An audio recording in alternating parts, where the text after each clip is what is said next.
Hello everyone, मैं हूं शुभम चक्रवर्ती। स्वागत है आप सभी का the Chakravarti theatre group YouTube channel पर। आज हमारा टॉपिक है कैरेक्टराइजेशन।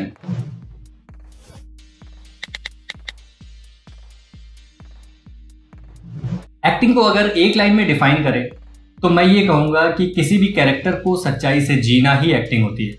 और ये बात मैं अपने सभी स्टूडेंट्स को भी समझाता हूं कि किसी भी कैरेक्टर को सिर्फ परफॉर्म नहीं करना चाहिए, बल्कि उस कैरेक्टर को जीना चाहिए। ऑडिशन में जो भी कास्टिंग होती है वो आपके लुक्स और आपकी एज के अकॉर्डिंग होती है। इसका मतलब ये हुआ कि आपको जो भी कैरेक्टर दिया जाएगा वो आपके जैसा ही होगा। अब यहाँ पर ध्यान रखने वाली बात यह है कि जो भी कैरेक्टर आपको मिल रहा है वो आपके जैसा है, आपका अपना कैरेक्टर नहीं है। आपको उस कैरेक्टर को अपना बनाना पड़ता है।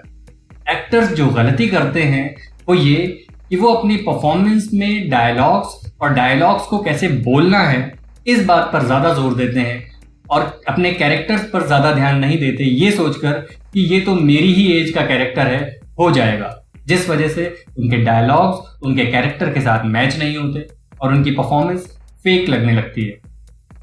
कई बार ऐसा भी देखा गया है कि कुछ एक्टर्स अपने एंड से तो बहुत अच्छा परफॉर्म करते हैं, वो सारे डायलॉग्स बहुत अच्छे तरीके से बोलते हैं, वो सारे पॉइंट्स ध्यान रखते हैं अपनी परफॉर्मेंस में जो उन्होंने पहले से सोच रखे होते हैं कि मैं इस पॉइंट पर ये परफॉर्म करूंगा, लेकिन फिर भी उनकी परफॉर्मेंस उतनी इम्पैक्टफुल नहीं होती, उतनी अच्छी नहीं होती।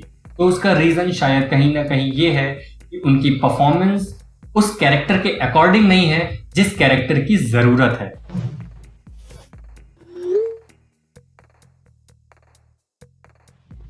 आप अपनी परफॉर्मेंस में बेसिकली दो तरह के कैरेक्टराइजेशन को एक्सपीरियंस करते हैं।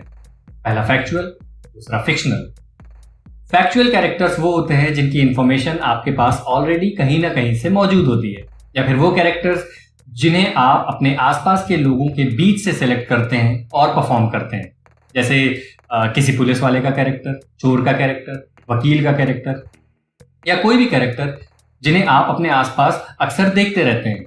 जबकि फिक्शनल कैरेक्टर्स पूरी तरह से आपकी इमेजिनेशन पर डिपेंड करते हैं और उनकी सारी इंफॉर्मेशन आपको आपकी दी हुई स्क्रिप्ट में से मिलती है। जैसे वो कैरेक्टर कौन है, उसका बिहेवियर कैसा है, वो कहाँ से बिलोंग करता है, उसकी लैंग्वेज कैसी है, उसकी बॉडी लैंग्वेज क्या है, ये सारी इंफॉर्मेशन आपको आपकी स्क्रिप्ट में से मिलती है। फिक्शनल कैरेक्टर्स आपको आमतौर पर अपने आसपास देखने को नहीं मिलते, आप इन्हें इमेजिनेशन के थ्रू ही डेवलप करते हैं, डिजाइन करते हैं।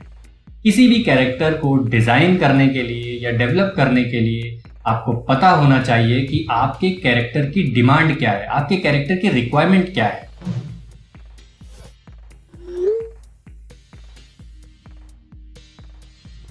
किसी भी कैरेक्टर को कैसे कैरेक्टराइज करें या आपका कैरेक्टर क्या चाहता है, ये जानने के लिए आपको मेरे पिछले कुछ लेसन्स की जरूरत पड़ेगी।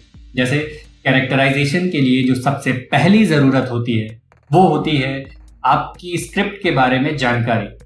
आपको अपने स्क्रिप्ट के हर पॉइंट पर ध्यान देना है, उसे अच्छे से एनालाइज करना है। ऑडिशन में जब आप कोई स्क्रिप्ट परफॉर्म करते हैं तो आप एक सिचुएशन परफॉर्म करते हैं, या शूटिंग पर सेट पर भी जब आप कोई परफॉर्मेंस दे रहे होते हैं तो एक टाइम पर एक सिचुएशन परफॉर्म करते हैं। तो आपकी परफॉर्मेंस उस सिचुएशन पर पूरी तरह से फिट हो, इसके लिए आपको अपने कैरेक्टर की बैक स्टोरी के बारे में जानकारी रखनी चाहिए। जैसे वो ऐसा बिहेवियर क्यों रख रहा है, वो ऐसा क्यों बिहेव कर रहा है, ये आपको पता होना चाहिए। और इसके लिए जरूरत पड़ती है 5 W's की: व्हाट, व्हेन, वेयर, हु और सबसे इंपॉर्टेंट व्हाई। 5 W's के ऊपर मैं एक वीडियो पहले ही बना चुका हूं, आप चाहें तो हेल्प के लिए उसे भी देख सकते हैं। कैरेक्टराइजेशन में आपकी बॉडी, आपकी आवाज, आपका मेकअप और आपके कॉस्ट्यूम्स भी बहुत अहमियत रखते हैं। किसी भी कैरेक्टर में ऑडियंस का जहां सबसे पहले ध्यान जाता है वो है उस कैरेक्टर की बॉडी लैंग्वेज। अब मान लीजिए कि आप किसी पुलिस वाले का कैरेक्टर कर रहे हैं, तो आपके जो जेस्चर्स हैं वो डरे हुए या अंडर कॉन्फिडेंट नहीं हो सकते जब तक जरूरत ना हो, जब तक सीन की डिमांड ना हो। या फिर मान लीजिए कि आप तेनालीरामा या चाणक्य जैसा कोई पीरियोडिक एक्ट कर रहे हैं, तो उसमें आप मॉडर्न जेस्चर्स नहीं दे सकते, वो अच्छा नहीं लगेगा।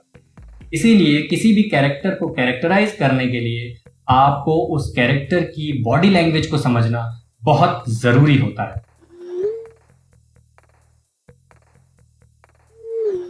अब अगर आपने किसी कैरेक्टर की बॉडी लैंग्वेज पर कंट्रोल कर लिया है तो नेक्स्ट जो सबसे इंपॉर्टेंट पॉइंट आता है वो है आपकी आवाज़। देखिए, हर इंसान की आवाज़ का अपना एक टेक्सचर होता है जिसे बदलना बहुत मुश्किल होता है, लेकिन फिर भी कोशिश कीजिए कि जब आप कोई कैरेक्टर डिज़ाइन कर रहे हैं तो आपकी आवाज़ उस कैरेक्टर पर सूट करनी चाहिए। और लास्ट में आता है आपका कॉस्ट्यूम और आपका मेकअप, जो आपके कैरेक्टर को कंप्लीट करने में एडिशनल सपोर्ट देता है। कॉस्ट्यूम हमेशा एक्टर को मोटिवेट करता है कैरेक्टर में इन्वॉल्व होने के लिए।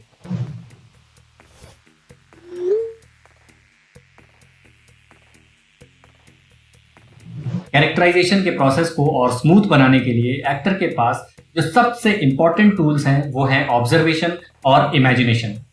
एक्टर को एक अच्छा ऑब्जर्वर होना चाहिए, क्योंकि वो जितने भी कैरेक्टर्स डिजाइन करता है उनके आइडियाज वो अपने आसपास के लोगों के बिहेवियर से ही लेता है। और बिना इमेजिनेशन के एक एक्टर कुछ भी नहीं होता, क्योंकि इमेजिनेशन की मदद से ही एक्टर एक ऑर्डिनरी से दिखने वाले कैरेक्टर को एक्स्ट्रा ऑर्डिनरी अंदाज में लोगों के सामने प्रेजेंट करता है।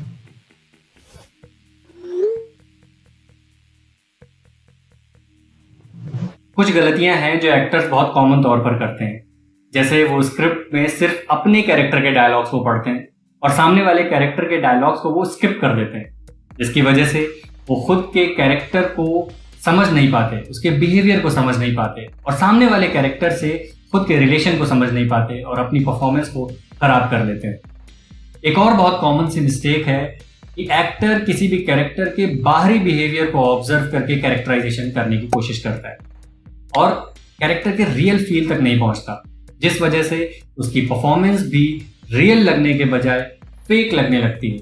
और ये प्रॉब्लम तब ज़्यादा नज़र आती है जब किसी टीवी सीरियल में या किसी वेब सीरीज में कोई एक्टर किसी पुराने कैरेक्टर को रिप्लेस करता है।